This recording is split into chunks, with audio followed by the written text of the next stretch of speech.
merasa Khalid bin Walid ini dulu tuan gitu kan, terkenal.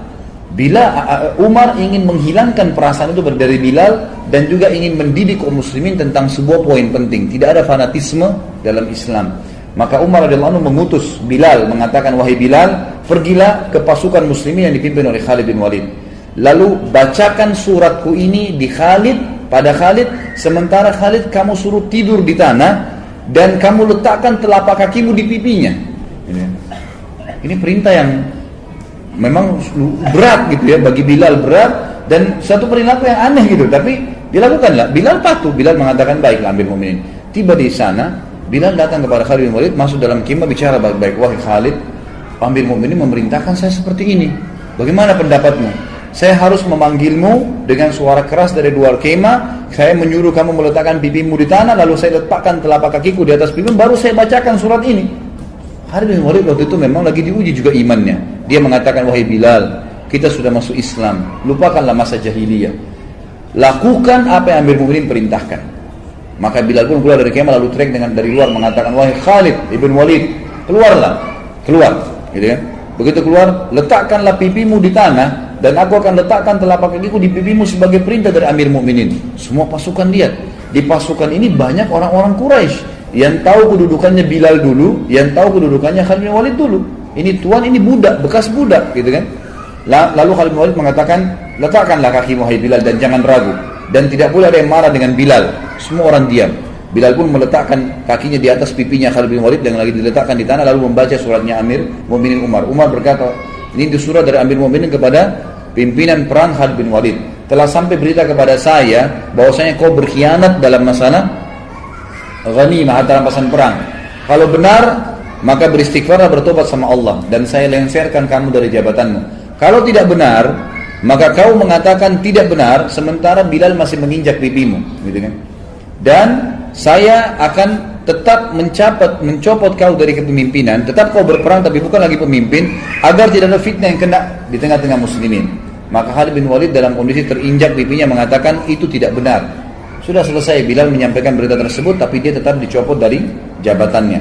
Tapi di sini kita bisa lihat bagaimana ya Umar bin Khattab radhiyallahu anhu sangat tegas, gitu kan? Tapi bukan berarti belum benci Khalid bin Walid. Terbukti pada saat beliau meninggal dunia atau akan meninggal dunia, sempat Umar bin Khattab berkata, seandainya Abu Ubaidah masih hidup, karena Abu Ubaidah tadi sudah mati, ya dalam beberapa riwayat waktu dia pergi ke tempat yang ada taun, maka aku akan mengangkatnya menjadi penggantiku.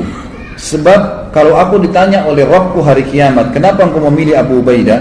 Aku akan mengatakan bahwasanya aku mendengar hamba dan kekasihmu Muhammad sallallahu alaihi wasallam bersabda, likulli ummatin amin wa aminu hadhil ummah Abu Ubaidah bin Jarrah. Setiap umat memiliki orang kepercayaan dan orang kepercayaan umat ini adalah Abu Ubaidah bin Jarrah. Kalau seandainya Khalid bin Walid masih hidup, ini kata Umar bin Khattab, ini saksi bahasan kita, kemudian pasti aku akan mengangkatnya untuk menjadi penerusku. Dan pada saat aku ditanya oleh Allah hari kiamat, oleh Rabbku, kenapa engkau memilih orang ini? Aku akan mengatakan, karena hamba dan kekasihmu Muhammad SAW telah bersabda, Khalid bin Walid sayfun min suyufillahi sallahullahu alal musyrikin. Khalid bin Walid adalah salah satu pedang Allah yang Allah henuskan untuk orang-orang musyrik, sebagaimana disebutkan di dalam dinukil dari banyak riwayat-riwayat yang sahih. Bagi riwayat ini, kata menurut penulisnya, ini membantah tentang banyaknya isu yang salah tentang pencopotan Khalid bin Walid dari masalah kepemimpinan. Kemudian kita masuk ke masalah bagaimana Baitul Maqdis dibebaskan di zaman Umar bin Khattab. Umar bin Khattab mengutus pasukan ke Baitul Maqdis, ya, kemudian berperang di sana. Ringkas cerita adalah memenangkan peperangan. Lalu penjaga Baitul Maqdis, salah satu pendeta Nasrani waktu itu, tidak mau memberikan kunci kecuali kepada pemimpin muslimin. Maka menyuratlah beberapa pemimpin, ya, yang memimpin perang waktu itu, termasuk Khalid bin Walid waktu itu ada di sana, ya. Kemudian Miqdad dan beberapa sahabat Nabi yang lain disuruhlah, ya, menyurat kepada Amir Mu'minin. Umar bin Khattab waktu terima surat tersebut mengatakan, baiklah kita berangkatlah Umar bin Khattab menuju ke Palestina. Tiba di Palestina, kebetulan Umar bin Khattab waktu ke Palestina itu berdua bersama budaknya, bukan budak sebenarnya, pelayannya, ya, bersama dengan pelayannya. Umar bin Khattab sepakat sama pelayannya, selama perjalanan dari Madinah ke Palestina jauh sekali nih, gitu kan? Perjalanan sebulan. Ya. Kalau sesaat saya di atas unta, sesaat kamu di atas unta. Jadi begitu terus. Dalam waktu tertentu Umar bertukaran tempat sama pelayannya ini. Pas tiba di Palestina, di pintu gerbang Palestina dan ditunggu oleh orang-orang muslimin, tiba gilirannya Umar bin Khattab yang harus narik ke kanannya unta. Hamba sahaya dari belah itu lagi di atas unta, gitu kan? Maka pada saat itu si pendeta tadi yang Nasrani mengatakan kepada orang-orang di situ muslimin, mana raja kalian? Kata mereka, itu yang lagi tarik ke kanannya unta.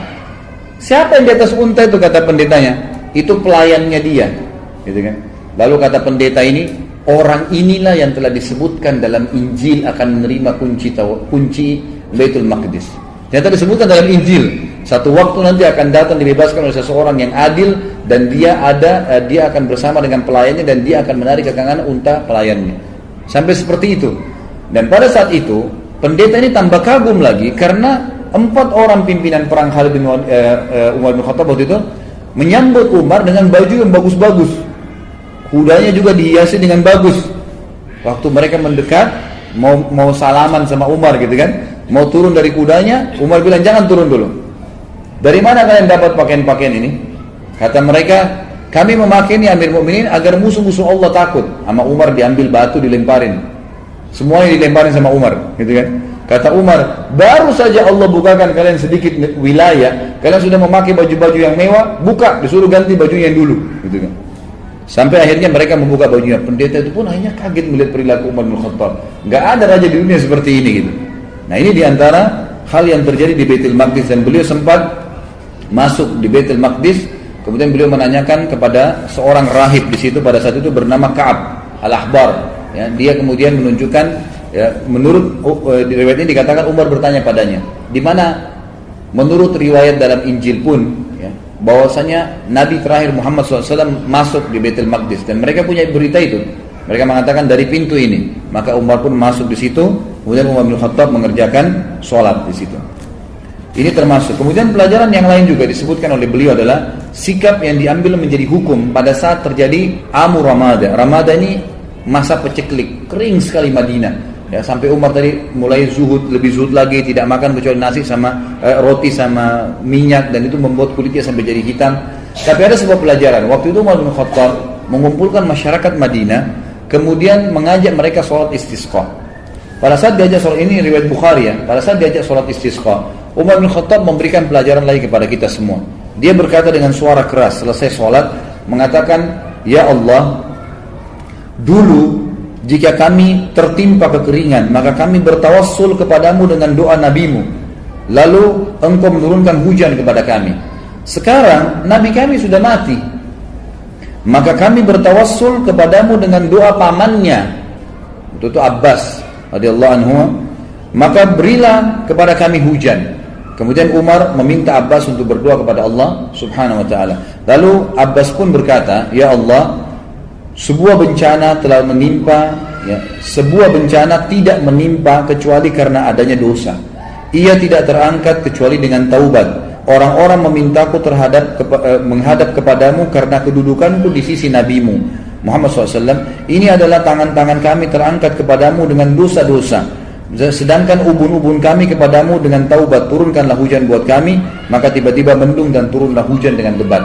Tapi ulama mengatakan dari riwayat ini diambil pelajaran besar, bahwasanya ya Umar bin Khattab ingin menitik beratkan tidak boleh lagi bertawassul dengan Nabi SAW sementara beliau sudah mati.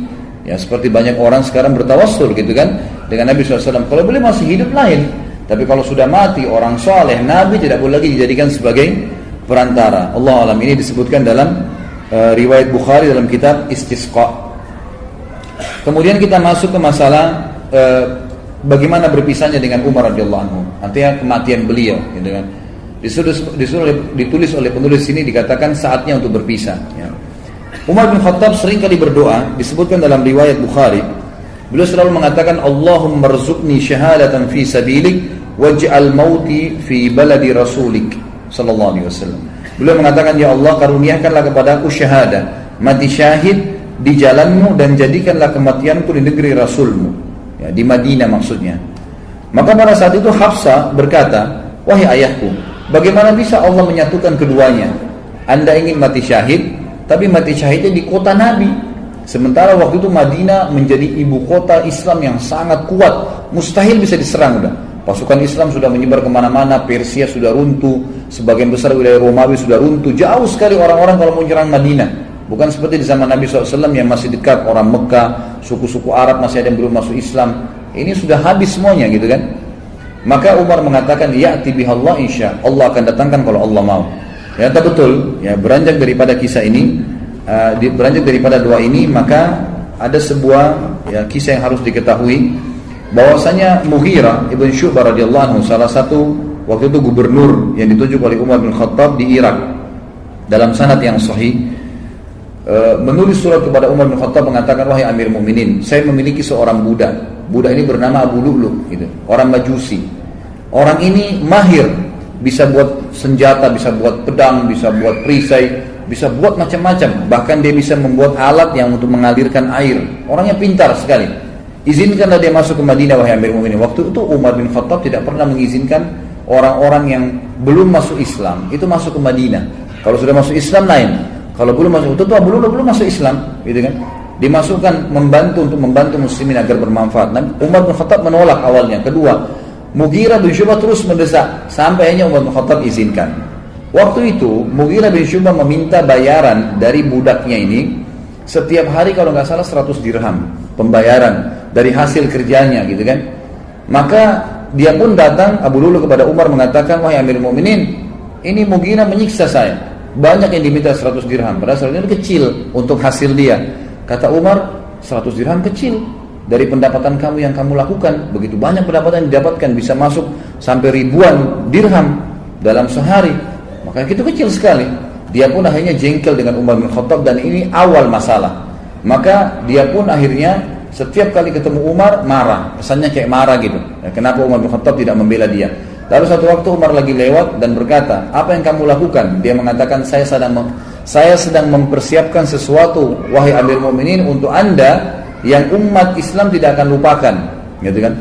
Orang-orang tidak paham waktu itu. Lalu Umar bin Khattab berkata kepada orang sekitarnya, kayaknya hamba saya ini sedang mengancam saya, dia berusaha untuk membunuh saya. Akhirnya dia membuat pisau khusus yang sangat kuat dan bermata dua. Dia pun akhirnya pada saat Umar bin Khattab masuk ke masjid, waktu itu menjelang sholat duhur, dan dia pun menyelip masuk di saf, dan baru saja Umar bin Khattab takbir sudah ditusuk oleh Abu Lu'lu. Begitu ditusuk, orang-orang tidak tahu, terutama di sisi kanan kiri masjid, tidak ada yang tahu. Yang tahu cuma di belakang, ya, Umar bin Khattab, dan itu adalah Abu Musa al-Ash'ari radhiyallahu majma'in. Lalu kemudian Umar bin Khattab tertusuk, dan sempat terdengar suara mengatakan, Umar mengatakan, aku telah dibunuh oleh anjingnya Majus, maksudnya si Abu Lu'lu itu. Lalu Umar bin Khattab jatuh, dan Abu Musa, ya, mendekati Umar, lalu Umar memegang tangannya sambil berkata, ya, lanjutkanlah sholat wahai Abu Musa, jadi imamlah kamu. Kemudian Abu Lu'lu ini karena panik, dan di sekitar Umar yang di saf-saf yang dekat tahu kalau dia sedang menusuk, maka dia berusaha menusuk semua orang yang di sekitar dia, sampai dia melukai 13 orang. Dan 3 orang sempat mati terbunuh bersama Umar, tentunya mati syahid nanti berempat, gitu kan. Tapi 3 orang ini mati di masjid, yang 10 orang luka parah gitu. Nah, pada saat ada lihat kejadian tersebut, sahabat sudah tahu kalau ini orang membunuh Amir Mukminin, menusuk, maka dia melemparkan jubahnya ke arah wajahnya sehingga tidak melihat dan dikeroyokin. Pada saat itu dia tahu dia akan mati, lalu dia mengambil pisau tersebut dan menusukkan ke lehernya sendiri. Meninggallah Abu Lu'lu ini, dalam kisah sahih ini disebutkan. Dan ini yang luar biasanya, semoga Allah berikan hidayah ya. Kita tetap masih mendoakan. Di Iran sekarang ini dibangun sebuah kuburan, dinamakan kuburannya Abu Lu'lu. Ya, dan dianggap Abu Lu'lu seorang pahlawan orang-orang Syiah itu karena berhasil membunuh Umar bin Khattab radhiyallahu anhu. Ini luar biasa. Ya, pembunuh Amir Mukminin yang terkenal dengan kesolehannya, jaminan surga dari Nabi SAW, berapa banyak hadis yang kita sebutkan. Lalu mereka bangga, dan pernah saya punya cuplikannya dalam bahasa Arab. Mereka melantunkan bahasa Arab, orang-orang Persia itu mengatakan, artinya begini, ya Allah bangkitkanlah kami bersama pejuang Abu Lu'lu di hari kiamat, na'udzubillah, berarti termasuk bersama-sama di neraka gitu, karena berhasil membunuh Umar yang mereka anggap orang kafir. Ini berbahaya sekali, subhanallah gitu. Jadi begitu kisahnya. Maka Umar pun akhirnya sakit parah pada saat itu. Kisahnya panjang lebar, saya ringkaskan. Umar pun akhirnya sakit parah pada saat itu. Kemudian Umar bin Khattab berkata kepada Abu Musa al-Asy'ari, coba lihat siapa yang menusuk saya. Waktu itu mereka belum tahu, masih simpang siur beritanya gitu kan. Sahabat-sahabat di kiri kanan saf masih mengatakan subhanallah, subhanallah. Mereka nggak tahu karena suara Umar tiba-tiba hilang gitu. Maka pada saat itulah Abu Musa meninjau mengatakan yang membunuh anda adalah budaknya Mughirah bin Syu'bah, Abu Lu'lu'. Maka Umar pun mengatakan semoga Allah membunuhnya. Kata Abu Musa, sudah mati Amir Mu'minin, dia bunuh dirinya sendiri. Lalu kemudian Umar bin Khattab ternyata tusukannya sangat keras. Dari belakang di sisi kanan perut itu saking tajamnya pisau itu dan tebal gitu kan. Sehingga pada saat ditusuk dan memang dia niat membunuh, ditusuk sampai tembus ke depan perutnya Umar radhiyallahu anhu. Dari lubang, dari belakang sampai ke depan. Dan pada saat itu beberapa sahabat dan tabi'in sempat membawakan minuman kepada Umar bin Khattab. Ada yang membawa air kismis, ada yang membawa juga susu unta. Dan pada saat diminum maka keluar dari sisi lubang perutnya. Dan dipanggil pada saat itu ada seorang tabib yang jelas sekali ya mengetahui masalah dan mengatakan kayaknya Amir Mu'minin sudah tidak tertolong lagi. Umar pun mengatakan, dan ini pelajaran-pelajaran yang kita bisa ambil luar biasa ya. Subhanallah, setiap orang yang dekat dengan Allah sebelum meninggal dunia, kita dengar kisah Abu Bakar yang lalu, ini kisah Umar, nanti kita dengar juga kisah Uthman, kisah Ali, sahabat-sahabat yang mulia ini yang dekat sama Allah. Sebelum meninggal, Allah kayak berikan isyarat mereka akan meninggal ya. Jadi mereka sempat mengembalikan amanah, mereka sempat memberikan wasiat, mereka masih sempat menasihati, mereka masih sempat menunjuk khalifah setelahnya. Banyak hal yang dilakukan gitu kan. Termasuk Umar bin Khattab. Umar bin Khattab akhirnya berbicara, kalau saya mati gitu kan, maka kuburkanlah saya ya. Dan mintalah, dipanggil Abdullah bin Umar, mintalah kepada Ummul Mukminin Aisyah.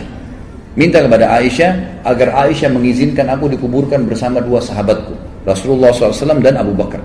Maka Abdullah bin Umar pun mengatakan, saya masuk ke rumah Aisyah dan mengatakan, wahai Amir Mu'minin, Umar mengirim salam dan meminta izin untuk dikubur. Aisyah pun menangis mendengar berita Umar lalu berkata, semestinya aku berharap itu tempatku, aku dikuburkan di situ, tapi aku akan izinkan untuknya.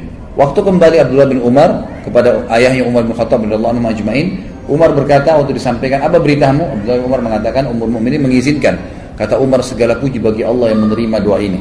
Tapi pada saat saya sudah jadi jenazah, jadi sudah tahu kalau mau mati, sebelum saya dimasukkan ke dalam rumah Aisyah, tetap minta izin dulu. Kalau Aisyah mengizinkan Ummul Mukminin, kuburkan saya bersama Abu Bakar dan Rasulullah SAW. Tapi kalau tidak, kuburkan saya di pemakaman kaum muslimin umumnya, gitu kan? Begitu penyampaiannya. Pada saat Umar bin Khattab lagi sakit keras, ada beberapa kejadian penting yang kita bisa ambil pelajaran juga. Yang pertama adalah sempat Umar bin Khattab pingsan. Waktu itu di sebelah Umar yang paling dekat adalah Abbas, paman Nabi SAW radhiyallahu anhu, dan juga Ali bin Abi Thalib yang waktu itu mertuanya Umar bin Khattab, dan juga sahabat dekatnya Umar bin Khattab radhiyallahu anhu. Dan ini pelajaran besar sekali yang kita bisa ambil. Ahli sunnah wal jamaah meyakini Ali dan sahabat-sahabat Nabi semuanya mulia. Tidak pernah kita mencaci maki mereka, gitu kan? Beda dengan kaum Syiah yang terus-menerus mencaci maki sahabat. Ini berbahaya sekali, gitu. Ini bisa sampai pada tingkat kekufuran mereka, apalagi mengkafirkan sahabat. Sabda Nabi SAW, siapa yang mengatakan kufur kepada saudaranya Muslim, maka itu akan kembali kepada salah satu di antara mereka, siapa yang lebih berhak, ya, pengucapnya atau penerimanya. Itu kan, jadi tidak mungkin ketemu antara sahabat dengan orang biasa. Tentu saja orang biasa yang terkena dalam masalah ini. Ali berkata, ya, pada saat itu Umar pingsan. Terdengar azan.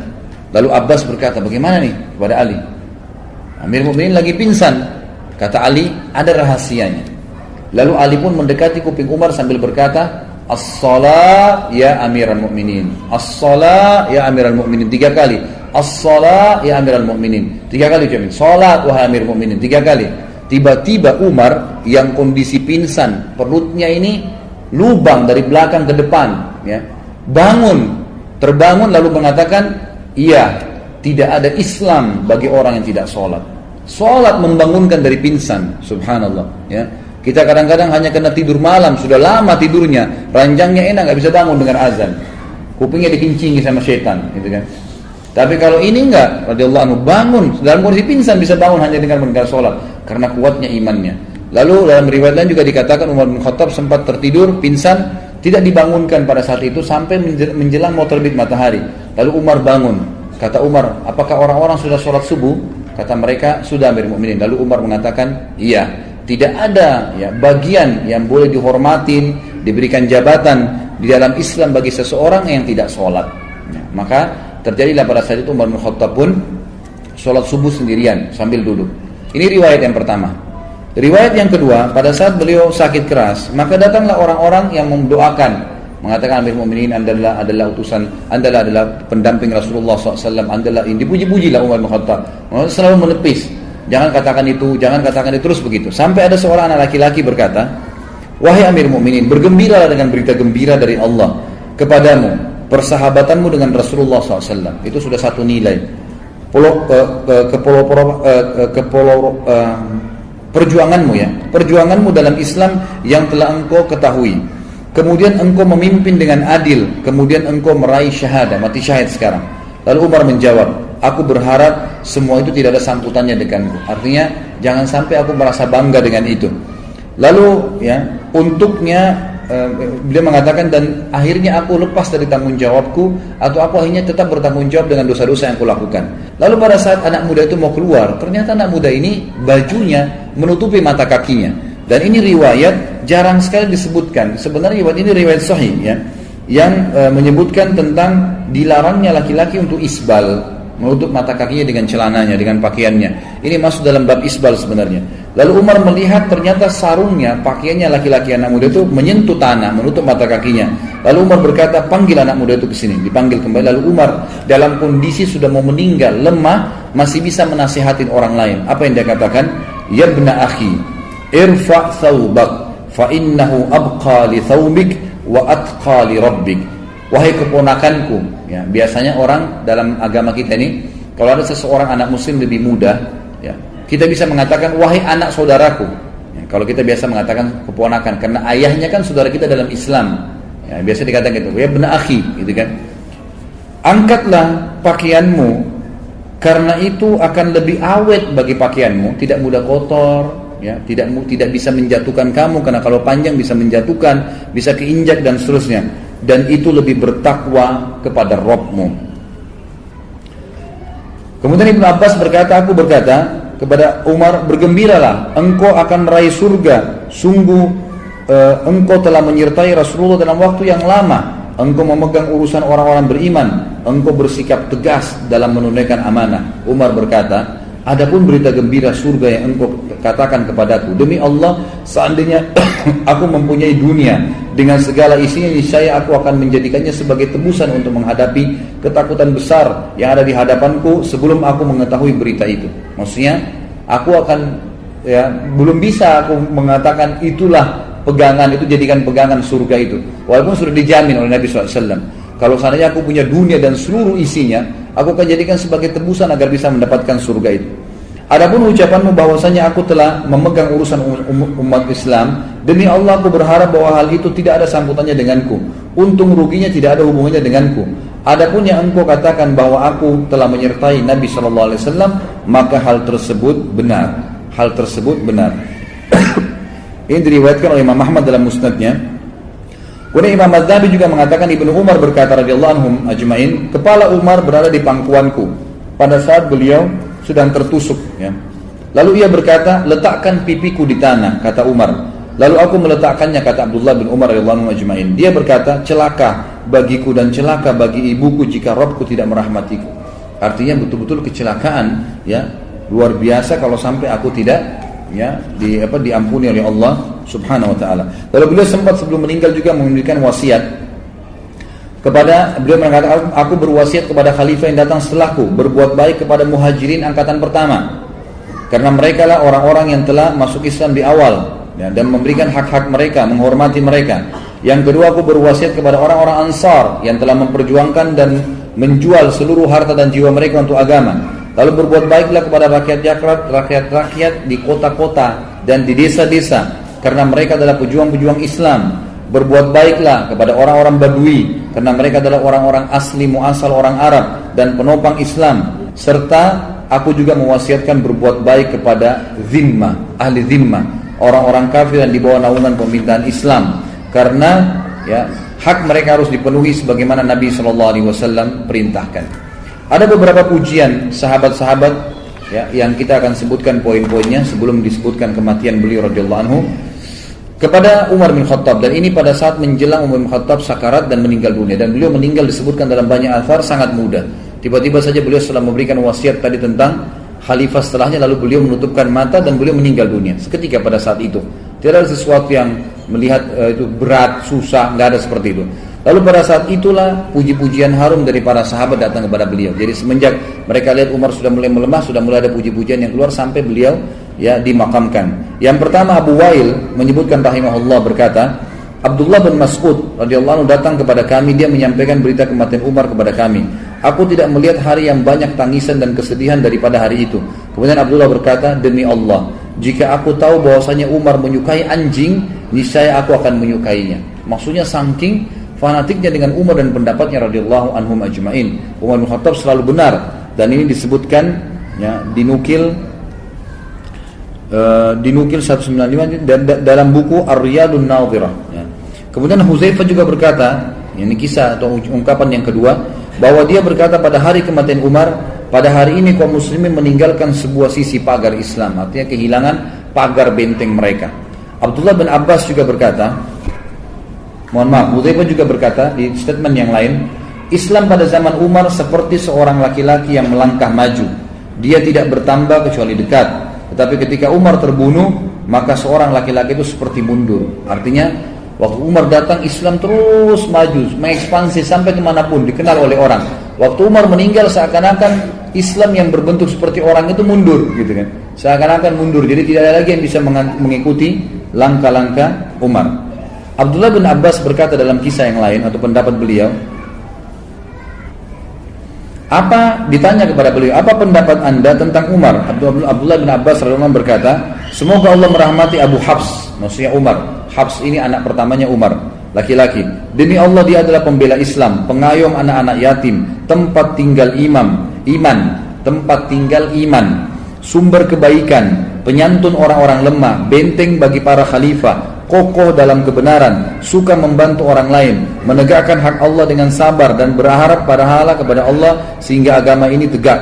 Dia telah memperlebar wilayah kaum muslimin, mengingat Allah SWT di atas bukit dan daratan, memuliakan Allah dalam keadaan senang dan susah, bersyukur kepadanya di setiap waktu, maka Allah akan menimpakan penyesalan kepada siapa saja yang membencinya sampai hari kiamat. Abdullah bin Abbas adalah ahlul bait, gitu kan? Anaknya Abbas. Dan ini juga status statement yang luar biasa dari Abdullah bin Abbas yang disampaikan oleh beliau, siapapun yang membenci Umar, maka Allah akan menimpakan ya penyesalan kepadanya sampai hari kiamat. Kemudian Abbas bin Abdul Muttalib, paman Nabi SAW, Ahlul Bait juga mengatakan, aku adalah tetangga Umar bin Khattab, aku tidak melihat seseorang yang lebih baik daripada Umar. Malamnya adalah sholat, siangnya adalah puasa, dan menunaikan seluruh keperluan masyarakat. Ali bin Abi Thalib juga pernah berkata pada saat meninggalnya Umar bin Khattab, dan dinukil oleh Abdullah bin Abbas, semua adalah Ahlul Bait Nabi SAW. Berarti mereka sangat menghormati Umar radhiyallahu anhum ajma'in. Ali berdoa, ya, berkata, Ali mendoakan Umar agar Allah merahmatinya. Kata Abdullah bin Abbas, dia berkata, engkau tidak meninggalkan seseorang di mana aku lebih menyukai bertemu Allah dengan amalan seperti amalanmu, hai Umar. Demi Allah, aku sudah mengira bahwasanya Allah akan menjadikanmu bersama sahabatmu, karena aku sering mendengarkan Nabi SAW bersabda, "Zahabtu ana wa Abu Bakar wa Umar, wa dakhaltu ana wa Abu Bakar wa Umar, wa kharajtu ana wa Abu Bakar wa Umar." Aku sering mendengar, kata Ali radhiyallahu anhu ajma'in, Nabi SAW bersabda, aku pergi bersama Abu Bakar dan Umar, aku masuk bersama Abu Bakar dan Umar, dan aku keluar bersama Abu Bakar dan Umar. Jadi ini jelas statement Ali radhiyallahu anhu mengatakan wajar kalau kamu dikubur bersama Nabi SAW dan Abu Bakar.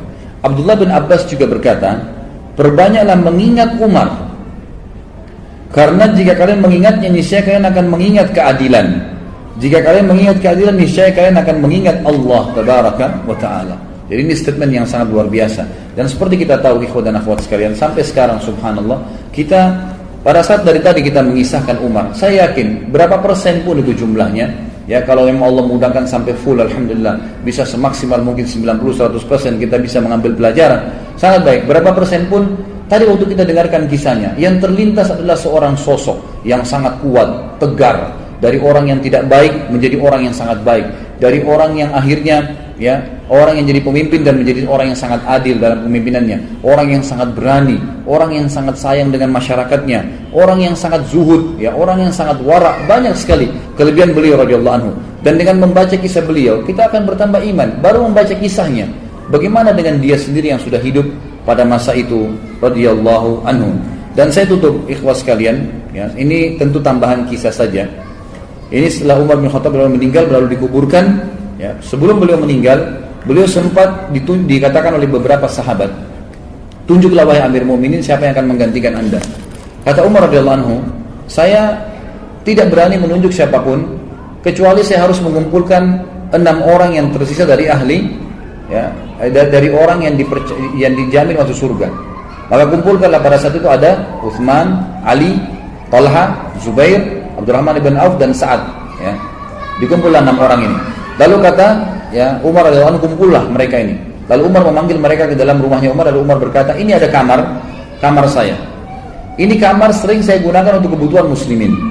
Berkumpullah kalian di dalam kamar ini dan musyawarahlah agar ada orang di antara kalian yang bisa menggantikan saya setelah saya meninggal. Dan ingat, wahai Abdurrahman, kau jadi pimpinannya.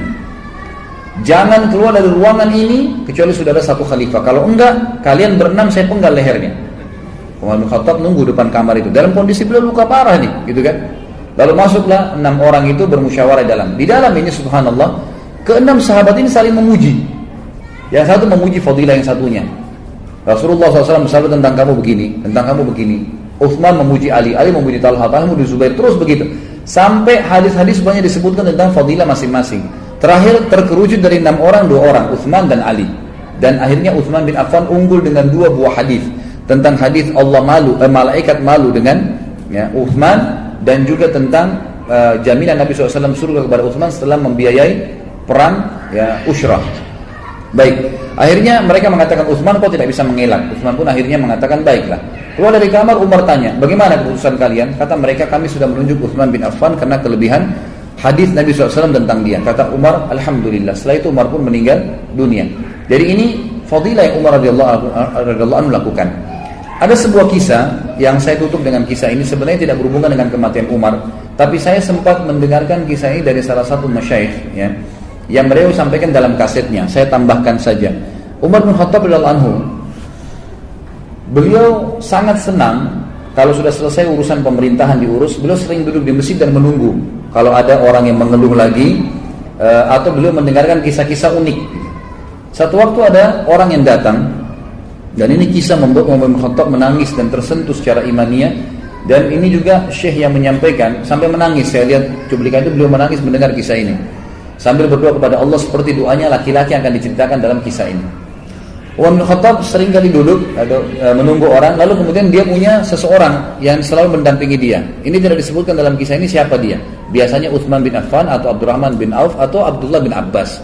3 sahabat ini sering mendampingi Umar radhiyallahu anhu di samping kanan atau kirinya. Lalu masuklah 2 orang dalam masjid waktu itu, kembar, persis sama, bajunya sama, ya, semua penampilannya sama, rambutnya, alisnya, kulitnya, tinggi badannya, paras wajah, postur tubuh sama semua, nggak ada bedanya, seperti orang kembar gitu. Tapi kembarnya ini luar biasa uniknya gitu, semua sama. Lalu Umar bertanya kepada orang di sebelahnya, siapa orang ini, 2 orang itu? Yang di sebelahnya bilang kepada Umar, itu Amir Mu'minin, ayah sama anaknya. Umar kaget. Umar mengatakan, ayah sama anaknya, seperti seakan-akan saudara kembar. Jadi hampir sama, rambutnya sama-sama, dia masih hitam, masih muda rambutnya si ayah ini gitu. Kondisi fisiknya masih sama dengan anaknya. Lalu Umar yang angkat suara mengatakan, ajaban ma ra'aitul yaum, sungguh mengagumkan apa yang saya lihat hari ini. Lalu mengarahkan pandangan beliau ke ayahnya si anak tadi yang anda jalan di depan. Lalu ayahnya mengatakan, wahai Amir Mu'minin, kalau anda mendengar kisah anak saya ini, dia lahir dari rahim ibunya, sementara ibunya di kuburan, anda lebih kaget. Kata Umar, anak ini lahir di kuburan dari ibunya yang sudah mati? Kata ayahnya, iya Amir Mu'minin, begini ceritanya. Umar bilang, ceritakan saya rahimakallah, semoga Allah merahmatimu. Dia bilang, begini cerita Amir Mu'minin, saya waktu ibunya anak ini masih hidup di Madinah, masyarakat Madinah, orang-orang dari Ansar ini. Dia bilang, saya waktu ibunya masih hidup anak ini, sempat waktu hamil pertama, anaknya cuma 1, lagi hamil 3 bulan, ya. Saya kemudian punya hajat, ingin keluar dari kota Madinah, ingin pergi. Dan zaman dulu orang kalau mengadakan perjalanan jemaah sekalian itu menganggap dirinya sudah bisa kembali, bisa enggak. Karena kalau perjalanan bisa dirampok tengah jalan, bisa mati, bisa enggak kembali. Sekarang masih ada, mungkin bisa beli tiket pulang pergi, atau kalau meninggal ada informasi yang sampai ke keluarganya. Zaman dulu enggak. Maka orang kalau sudah pamit mau pergi jihad, mau pergi bisnis, maka itu dianggap oleh keluarganya sudah meninggal. Dia bilang istri saya pun melarang saya, meminta jangan pergi, ya. Padahal ini saya sudah harus pergi. Maka saya pun mengetahui kalau istri saya ragu karena masalah anaknya. Lalu saya memegang perut istri saya sambil mengatakan, ya Allah, saya mengamanahkan anakku yang ada di rahim atau di perut istriku ini. Jagalah ya Allah. Lalu dia bilang saya pun pergi. Setelah saya pergi, saya kembali 6 atau 7 bulan setelah itu. Jadi pas waktu melahirkan istrinya dia balik. Pada saat saya tiba di rumah saya waktu maghrib, kemudian saya coba ke rumah saya, tidak ada orang. Saya kemudian mendatangi kerabat-kerabat saya terdekat yang ada di Masjid Nabi. Saya tanyakan mana istri saya, mereka bilang istrimu sudah meninggal 2 minggu yang lalu. Sudah meninggal 2 minggu yang lalu. Maka saya pun ya sholat isya, dan saya setelah isya mau pulang ke rumah saya dan mengunjungi beberapa kerabat istri saya untuk menyampaikan takziahnya, gitu kan. Kemudian saya lewatin Baqi dan saya bilang pada teman-teman saya dan kerabat saya, mana kuburan istri saya? Ditunjuklah. Dia bilang begitu saya lewat dekat kuburan istri saya, di atas kuburan istri saya ada asap keluar, asap, banyak sekali asap itu. Lalu kemudian saya bilang, apa ini? Kata keluarganya dan teman-temannya, ini terjadi dari semenjak kami masukkan istrimu di kuburan 2 minggu lalu. Setiap hari keluar asap, setiap hari. Kami juga nggak tahu apa. Kata suaminya apa? Demi Allah, saya tidak tahu dari istri saya ini kecuali kebaikan. Orangnya baik sekali, patuh pada suami, sholatnya terjaga, puasanya terjaga. Nggak mungkin ini keburukan, pasti Allah tunjukkan kebaikan. Dia bilang, lalu tergeraklah hati saya Amirul Mukminin untuk menggali kuburan istri saya. Waktu saya gali, saya temukan anak saya ini berada di bawah rahim istri saya yang sudah mati, gitu kan? Ada di situ, hidup. Dan terdengar suara, dia bilang, saya tidak tahu dari mana yang berbunyi, wahai fulan, dipanggil namanya orang ini, wahai fulan, ambillah anakmu yang kau telah jadikan amanah di tangan Allah Subhanahu wa taala. Sampai Amirul Mukminin menangis, Umar dan orang ini menangis sambil berkata, wahai Amirul Mukminin, demi Allah, saya sangat yakin kalau seandainya waktu itu saya juga memegang pundak istri saya dan saya katakan, ya Allah, saya amanahkan istri saya. Saya pegang tembok rumah saya dan saya katakan, saya amanahkan tembok rumah ini, ya Allah, maka saya yakin istri saya masih Allah panjangkan umurnya. Tapi ya Amirul Mukminin, saya cuma mendoakan anak saya dan inilah anak saya yang Anda anggap unik tadi itu. Maka ini pelajaran juga besar. Bagaimana kita bisa ambil bahwasanya orang melibatkan Allah Azza wa Jalla dalam segala kehidupannya, gitu kan? Nah, ini sangat bermanfaat. Selalu berdoa, ya Allah, saya mengamanahkan istri saya, anak saya, diri saya, harta saya, ilmu saya, apa yang saya miliki kepadamu ya Allah. Maka Allah SWT akan menjaganya dengan izin Allah Subhanahu wa taala. Mudah-mudahan apa yang kita bahas tentang Umar Al-Faruq radhiyallahu anhu ini bermanfaat buat kita, dan Allah memberkahi majlis kita ini, dan Allah Subhanahu wa taala menjadikannya sebagai tambahan di dalam timbangan amal kita. Saya akan baca pertanyaannya. Apakah benar cerita atau riwayat bahwa Umar bin Khattab pernah membunuh anak perempuannya secara sadis atau kubur hidup-hidup? Ini khilaf di antara saya tentang kesahihannya. Tapi ahli sejarah umumnya mengangkat kisah ini. Ahli sejarah umum mengangkat kisah ini. Dan memang kisah ini sebenarnya karena umumnya diangkat oleh para ulama sejarah, gitu kan? Dianggap sebuah kisah yang sahih, dan itu bukan aib bagi Umar bin Khattab karena masa jahiliyah. Kita tahu tadi banyak dinukil kisah tentang Umar yang memang perilakunya sangat buruk di masa jahiliyah, gitu kan? Ada riwayatnya bunyi begini. Sebagian ulama menghasankan, sebagian ulama mentaifkannya, yang menganggap tidak mungkin karena ditolak secara akal, gitu kan? Bukan ditolak secara riwayat, karena ini cuma sebuah athar. Athar itu berarti dibawa daripada hadis, ya, dan sunnah Nabi. Ini mah athar itu dinukil dari para sahabat dan tabi'in. Maka dari dalam sebuah athar dikatakan Umar bin Khattab radhiyallahu anhu di zaman khilafahnya pernah duduk sambil beliau kadang-kadang menangis, ya, kadang-kadang beliau tertawa. Maka datanglah beberapa temannya bertanya mengatakan, wahai Amirul Mukminin, ada apa? Kadang-kadang Anda nangis, kadang-kadang Anda tertawa. Kata Umar bin Khattab, kalau sebab saya menangis, dulu di zaman jahiliyah kami sangat membenci anak perempuan, ya, sampai-sampai kalau ada seseorang dari kami yang lahir anak perempuannya, maka dia merasa malu, aib, ya, bagi dia. Dia menahannya dalam kondisi dia merasa aib. Sampai saya pernah memiliki anak perempuan dan saya mempertahankannya sampai umur 6 tahun dalam kondisi saya merasa tertekan. Maka waktu itu karena merasa malu berat, saya pun membawanya ke padang pasir lalu saya menggali dan menguburkannya. Itu yang terjadi. Tapi masalah sadis itu Allahu a'lam. Tapi jelas beliau menguburkan anaknya sebagaimana perilaku orang-orang Quraisy zaman itu. Lalu dia bilang, kenapa saya tertawa? Dia bilang, kami di zaman jahiliyah dulu di Mekah. Gitu, dan ini pantas dikatakan zaman jahiliyah karena kebodohan luar biasa pada saat itu. Umar bin Khattab ceritakan. Beliau mengatakan, kalau di masa jahiliyah dulu, kami diharuskan ya oleh ini pemahaman dinukil dari Amr bin Luhai, salah satu penyebab masuknya berhala di Jazirah Arab yang mengubah agamanya Ibrahim alaihissalam. Yang Nabi SAW mengatakan, aku diperlihatkan Amr bin Luhai di neraka, isi perutnya keluar dan dia memikulnya sementara atau karena panasnya api neraka. Dialah yang pertama mengubah ajarannya Ibrahim alaihissalam. Dan Amr bin Luhai pertama masukkan patung-patung di Mekah untuk disembah, sampai akhirnya keluarlah keputusan setelah dia meninggal yang berkembang terus di Mekah, orang-orang yang mau menyembah berhala ya, harus membeli patung dari Mekah, atau patung itu harus dibuat dari batu Mekah, dari benda dari Mekah. Maka Umar bin Khattab berkata, satu waktu saya keluar dari Mekah, perjalanan, ada hajat saya keluar, kemudian saya lupa membawa patung dari Mekah. Di tengah jalan saya ingin berdoa, minta sama Tuhan saya, nggak ada Tuhan, nggak ada batu, nggak bawa. Ada batu berserakan sini, tapi bukan dari Mekah, harus dari Mekah. Dia bilang, saya tidak temukan dari Mekah yang bisa saya buat patung kecuali makanan saya yang waktu itu dari kurma. Saya buatlah kurma tersebut, ditempel-tempelin sampai menjadi seperti patung, lalu saya sembah. Selesai saya sembah Tuhan saya tersebut, saya lapar, lalu saya potong kepalanya dan saya makan. Nah, inilah sebabnya kenapa Umar bin Khattab mengatakan beliau tertawa. Jadi ini riwayat, saya katakan kalau kita kembali kepada buku-buku sejarah yang klasik ya, yang lama dulu, yang memang dinukil dari zaman dulu, itu memang ini diangkat oleh para ahli sejarah. Benar atau tidaknya itu hanya sebuah athar. Dalam arti kata, kalaupun benar, tidak berpengaruh kepada ke fadilah Umar, karena ini terjadi di zaman jahiliyah. Ya, di zaman jahiliyah. Ustaz, benarkah kisah seorang Umar bin Khattab di masa sebelum masuk Islam pernah membunuh? Ini sudah dalam sholat yang 2 rakaat mana yang lebih afdal, duduk iftirash atau duduk tawarruk? Ustaz sendiri pakai yang mana gitu kan. Ini bab sholat sebenarnya ya, jangan ditanya di sirah. Baik, duduk iftirash adalah duduk yang farash, itu artinya menduduki telapak kaki kiri dengan bokong kita, namanya iftirash. Farash artinya orang Arab mengatakan firash itu tempat tidur untuk terlentang, karena telapak kaki itu dipakai duduk gitu kan, dipakai seperti orang sedang istirahat. Kalau tawarruk diambil dari kata-kata warak yang berarti bokong, artinya pantat kita didudukan di tanah. Ya, jadi kalau antum satu waktu terlintas duduk iftirash, ingat aja farash itu adalah didudukin, berarti didudukin telapak kaki kita. Kalau warak berarti diambil dari kata-kata tawarruk dari kata-kata warak yang berarti bokong yang didudukan di tanah.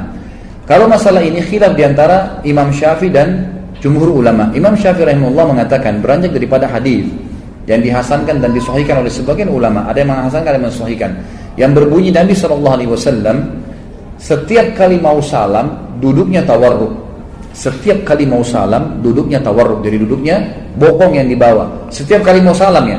Artinya dari riwayat ini, mau 1 rakaat kah, mau 2 rakaat kah, mau 3 rakaat, mau 4, misalnya witir 1 rakaat, sholat subuh 2 rakaat, sholat maghrib 3 rakaat misalnya, atau sholat duhur 4 rakaat, pokoknya duduk ya untuk salam, maka duduknya tawarruk. Imam Syafi'i berpegang pada ini, dan ini riwayat yang bisa dipegangi.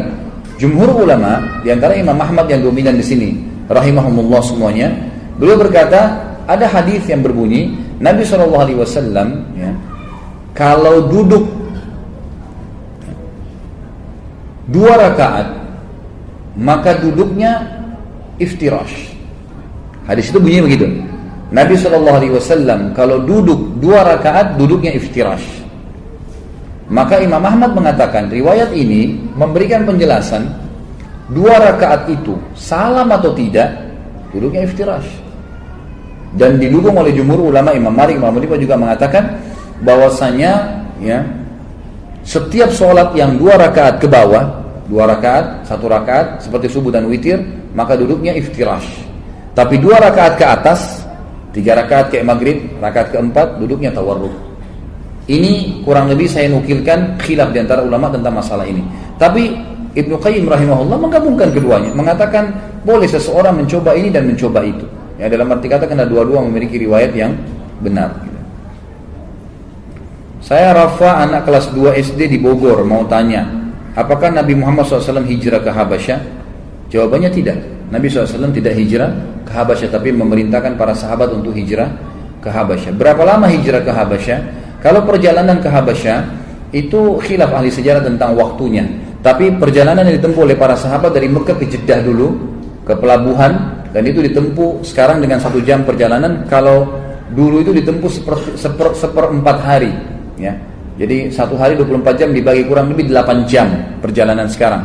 Kemudian mereka menaik kapal, dan kapal ini tidak pernah disebutkan kepada kita tentang waktu ke negeri Habasyah. Intinya sahabat sudah tiba di sana, dan mereka tinggal di sana itu cukup lama, ya, cukup lama, berbulan-bulan. Tapi juga sama tidak dinukil kepada kita dalam riwayat sahih berapa jumlah pasnya. Tapi mereka berbulan-bulan karena mereka tidak kembali, ya, ke Mekah kecuali setelah sujudnya orang-orang Quraisy.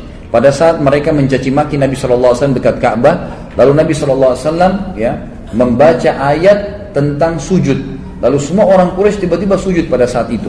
Sampai orang yang tidak mampu pun sujud, itu mengambil debu dan menaruh, ya, debu di kepalanya. Kemudian dia mengatakan, ini cukuplah buat saya karena saya juga sujud. Karena ada firman Allah SWT. Tapi saya tidak terlintas sekarang ayatnya. Anda bisa kembali ke materi saya, Sirah Nabawiyah, saya sampaikan tuh surah apa dan ayat apa masalah itu. Berapa Nabi utusan Allah? 124.000 orang. Dalam hadis sahih disebutkan oleh Al-Hakim, ya, dalam Mustadrak, bahwasanya Nabi SAW bersabda, Nabi itu diutus oleh Allah 124.000 orang, diantaranya 313 Rasul. Apa hewan kesukaan Nabi Muhammad SAW? Nabi SAW kalau makanan, ya, kalau makanan kambing dan domba, ya, sebagaimana dinukil dalam hadis Bukhari, Nabi SAW paling gemar dengan paha kambing, dan beliau paling gemar paha kambing itu kalau dibakar. Ya, pernah dikatakan Umar bin Khattab berkata, aku pernah masuk di rumah Nabi SAW, kemudian aku temukan beliau sedang menarik daging itu dari tulang pahanya. Ya, jadi itu dinukil. Nabi SAW paling gemar memakan kalau makanan, ya. Tapi bukan berarti Nabi SAW tidak pernah makan daging lain, karena beliau pernah memakan daging unta, gitu ya. Kemudian kalau hewan tunggangan yang Nabi SAW paling gemar adalah kuda, ya, adalah kuda. Ya, beliau punya kuda yang beliau berikan nama, gitu kan. Beliau pelihara, gitu, kuda itu. Beliau gunakan dalam peperangan. Lalu datang setelahnya unta. Nabi SAW memiliki unta, dan unta ini biasanya beliau gunakan untuk keluarganya. Dan itu dipegang oleh seorang supir Nabi SAW, ya. Kalau kita bahasakan sekarang itu namanya Anjasyah. Anjasyah ini selalu memegang tali kekangan unta Nabi SAW, yang memang di atas ditaruh sebuah kotak yang bisa didudukin oleh para istri Nabi SAW. Makanya dalam sebuah riwayat dikatakan pada saat Anjasyah melantunkan, atau istri-istri Nabi SAW naik di atas kotak itu, lalu dilantunkanlah suara. Anjasyah ini punya suara yang bagus sekali. Kalau dia mau menenangkan unta supaya bisa duduk, maka dia lantunkan syair-syair atau lantunan syair yang indah. Unta ini karena nyaman mendengarkan suara Anjasyah, maka dia menggoyangkan untanya, maka goyanglah kotak yang ada di atas unta tersebut, sementara istri-istri Nabi lagi ada di atas itu 2 atau 3 orang. Lalu kemudian pada saat itu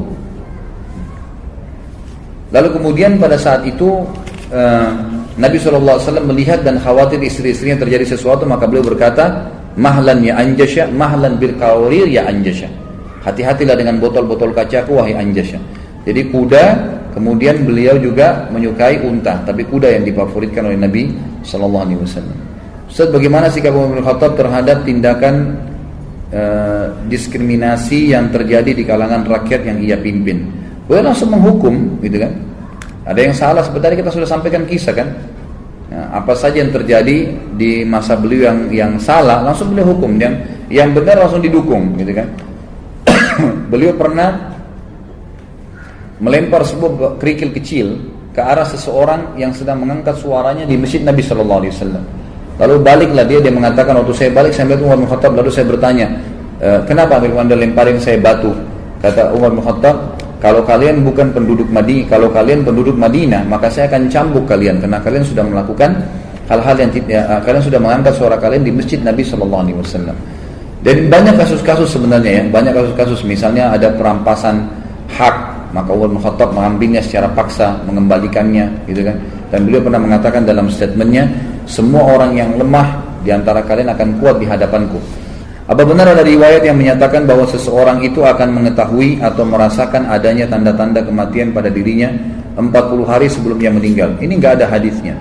yang nggak ada hadisnya. Dan sebagian ulama masukkan dalam hadis maudhu, dikarang-karang, bahwasanya orang kalau mau meninggal bisa mengetahui 40 hari sebelumnya. Ini tidak ada sama sekali, Allahu a'lam. Apakah benar kisah Umar yang pernah ngirim surat kepada Sungai Nil yang mengatakan sungguhnya kami sedikit, ya, sedikit pun tidak membutuhkan. Sudah saya jelaskan tadi ya. Ini hadisnya jelas tadi dan riwayatnya juga sudah saya sampaikan. Benarkah air kencing unta boleh dijadikan obat? Benar. Benar, hadisnya sahih, riwayat Bukhari. Ya. Nabi SAW menyebutkan dalam hadis bahwasanya kencing unta itu ya boleh diminum. Dan wanita Ansar menggunakan untuk rambut mereka, menyuburkan rambut mereka. Sebagian ulama menukil mengatakan apa hikmahnya kenapa kencing unta itu bisa diminum gitu kan, dan dijadikan sebagai obat, dan kenapa dia tidak najis seperti hewan-hewan lain. Dinukil bahwasanya unta ini memang dengan hikmah Allah SWT, mereka hanya mau makan pohon-pohon yang ada di padang pasir, dan pohon padang pasir ini semuanya kering memang dan berduri. Jadi tidak ada kandungan air kalau kecuali sedikit sekali, gitu kan? Dan unta ini hewan yang tidak mau minum sembarangan air. Jadi kalau ada air tergenang dia tidak langsung main minum saja. Dia menunggu dan mencium. Pada saat tidak ada bau, baru dia minum air tersebut, gitu kan? Kalaupun di Madinah diberikan makan, biasanya cuma diberikan makan unta. Ini diantara diberikan makan kurma, maaf. Dan ini ya dinukil sebagian ulama menukil hikmahnya. Tapi yang jelas terlepas daripada itu memang ada hadis Nabi SAW, hadis sahih berhubungan dengan masalah itu. Kalau anda lagi umroh, kalau misalnya travelnya bisa, itu kalau saya kemarin bimbing umroh itu bisa diminta ke supirnya menuju ke wilayah Hudaybiyah. Hudaybiyah itu tempat perjanjian dulu antara muslimin dengan orang-orang Quraisy pada saat Nabi SAW keluar dengan 1.400 orang untuk haji, kemudian ditahan oleh orang-orang Quraisy. Hudaybiyah dekat antara Mekah ke Jeddah. Di situ memang di pinggir jalan semuanya ya banyak orang punya peternakan unta, dan mereka menjual di pinggir jalan susu unta dengan kencingnya, disebelahkan gitu dijual. Kalau tidak salah dijual 3 real atau 5 real satu botol air mineral itu ya. Seorang muslim dieksekusi, apakah dosanya hapus? Iya, terhapus. Kalau dikisos ya maksudnya. Kalau dipotong tangannya, dosa mencurinya sudah hilang. Kalau dipenggal lehernya, dosa membunuhnya sudah hilang. Itu memang sudah konsekuensi daripada hukum Allah SWT. Rambut dan janggut yang sudah beruban akan menjadi cahaya di akhirat nanti. Benarkah? Bila benar, bagaimana kalau rambut dan janggut itu dicat? Jadi yang ada janggut saya tidak temukan riwayatnya, tapi kalau rambut ada. Ya, rambut memang ada. Kata Nabi SAW, siapa yang memutih rambutnya di kepalanya dalam keadaan Islam, maka akan menjadi cahaya pada hari kiamat. Riwayatnya mengatakan akan diberikan pahala per helainya rambut, karena dia putih dalam keadaan Islam, gitu kan? Jadi memang kalau memutih, fadilahnya memang begitu, dibiarin. Kalau ada yang mengecat, berarti sudah tidak putih lagi rambutnya, gitu kan? Ya mungkin fadilah itu bisa hilang dari dia. Ustaz, bagaimana dengan film Umar radhiyallahu anhu yang menayangkan wajah Umar bin Khattab? Ini enggak benar ya. Film tersebut menceritakan tentang sirah Nabawiyah Ustaz. Bagaimana hukum ditampilkan wajah sahabat tersebut? Kisahnya itu ulama mengatakan kalau sahabat, para nabi dianjurkan menukil kisah dalam bentuk cerita, gitu kan? Dalam bentuk kisah, jangan gambar. Karena gambar ini mengharuskan orang itu yang tampil memang seperti dia, dan itu sulit. Itu yang pertama. Yang kedua, seringkali yang digunakan adalah artis-artis, dan artis-artis ini setelah main film agama, nanti sebentar dia main lagi film yang kotor, yang tidak benar. Sementara orang sudah menukil ya wajahnya Umar seperti ini, wajahnya Abu Bakar seperti ini. Ini tidak benar semuanya. Allahu a'lam. Yang saya tahu ulama mengatakan tidak dibolehkan, gitu kan? Tidak boleh sama sekali menampilkan. Karena tanpa ditampilkan dalam film pun sudah cukup kok. Dengan penyampaian seperti kita tadi sudah cukup sebenarnya. Orang sudah cukup mengambil pelajaran. Terkait dengan masalah mimpi dan firasat orang-orang soleh, ada diceritakan cerita-cerita di masyarakat Indonesia, cerita mimpi orang soleh, mimpi bertemu Rasulullah dan Rasulullah SAW berlari lalu dikejarnya, dan ditariklah surban Rasulullah, kemudian terbangun dari tidurnya, terdapatlah di tangannya surban Rasulullah, kemudian dijadikan sorban itu dikeramatkan ya, dan mimpi yang mulia, dianggap mimpi tersebut mimpi mulia. Apakah mimpi-mimpi seperti ini termasuk firasat dan orang-orang soleh? Jawabannya tidak. Kalau sampai mimpi menarik surbannya Nabi, ini aneh ini, gitu kan? Ini luar biasa, menarik surban Nabi itu berarti aib sebenarnya dalam agama, gitu kan? Gak mungkin terjadi. Tapi mimpi tentang Nabi SAW benar, bisa terjadi. bisa terjadi. Tapi ulama mengatakan untuk mimpi Nabi SAW biasanya memang dilihat orang tersebut. Kalau orang itu sangat dekat dan menjalankan sunnah-sunnah Nabi SAW, maka bukan mustahil dia mimpi tentang Nabi SAW. Itu pun kalau dia lihat Nabi SAW harus dipertemukan dengan syama'il Muhammadiyah, dipertemukan dengan ciri fisiknya beliau SAW. Karena dalam bab syama'il Muhammadiyah ada bahasan khusus di awalnya, itu adalah khalqiyah dan khuluqiyah, ciptaan fisik Nabi SAW dan akhlak Nabi SAW. Kalau betul rambutnya seperti Nabi SAW, hitam, kelam, berombak, kadang-kadang sampai ujung kuping, sampai di pundak beliau, kulit beliau putih, saking putihnya sampai pipi beliau kemerah-merahan, alisnya tebal, hitam seperti busur panah, bola matanya besar, ditemui dengan bulu mata yang lebat, bola matanya itu yang putih-putih bersih, hitamnya hitam pekat, sampai para sahabat mengatakan, kalau kami ingin bercermin di mata Nabi SAW, kami bisa bercermin. Hidungnya lancip SAW, bibir, pipi itu sesuai dengan wajah beliau yang tidak oval dan tidak panjang, pundak beliau lebar, ya, tubuh beliau yang kekar, dadanya yang bidang alaihissalam, tingginya gitu kan, badannya dipenuhi dengan bulu termasuk jenggotnya lebat sampai kathif, sampai ke dada beliau alaihissalam. Itu cirinya. Kalau orang melihat seperti itu, maka insya Allah membantu Nabi SAW. Tapi juga dipertemukan dengan tadi, kalau sampai menarik surban Nabi dan dia temukan surban di tangannya, ini dari para sahabat pun tidak pernah ada yang terjadi seperti itu, yang lebih dekat dengan Nabi SAW. Bagaimana bisa dia begini? Dan akhirnya ini bisa saja ya dijadikan sebagai senjata untuk menipu orang lain, seperti tadi kasusnya dikeramatkan misalnya. Ya. Akhirnya dianggap sakral dan kain itu permainan syaitan semua. Allahu a'lam, yang semestinya memang harus dijauhi. Semestinya harus dijauhi. Sekali lagi kita berdoa kepada Allah SWT, semoga Allah yang Maha melihat, Maha mengetahui, dan juga Maha pengasih kepada seluruh makhluknya, menjadikan majelis kita ini majelis ilmu yang diberkahi, dan juga menjadikan ini sebagai tambahan ya amal soleh di timbangan amal kita hari kiamat. Dan semoga Allah SWT menyatukan kepada bersama kita Umar Al-Faruq, kita bersama beliau di surga dengan izinnya insyaallah. Dan kita juga bisa mengambil pelajaran dari beliau, ya mudah-mudahan kita menjalankan kehidupan ini dari apa-apa atau apa saja yang beliau telah terapkan sebelum kita, baik sebagai seorang ayah, sebagai seorang teman, ya, sebagai seorang pemimpin, ataupun sebagai orang ahli ibadah, ya, dan ulama yang mestinya menjadi suri tauladan. Mungkin begitu ikhwah akhwat sekalian, kalau ada benar dari Allah, kalau ada salah dari saya mohon dimaafkan. Subhanakallahumma wa bihamdika asyhadu an la ilaha illa anta astaghfiruka wa atubu ilaik. Wassalamualaikum warahmatullahi wabarakatuh.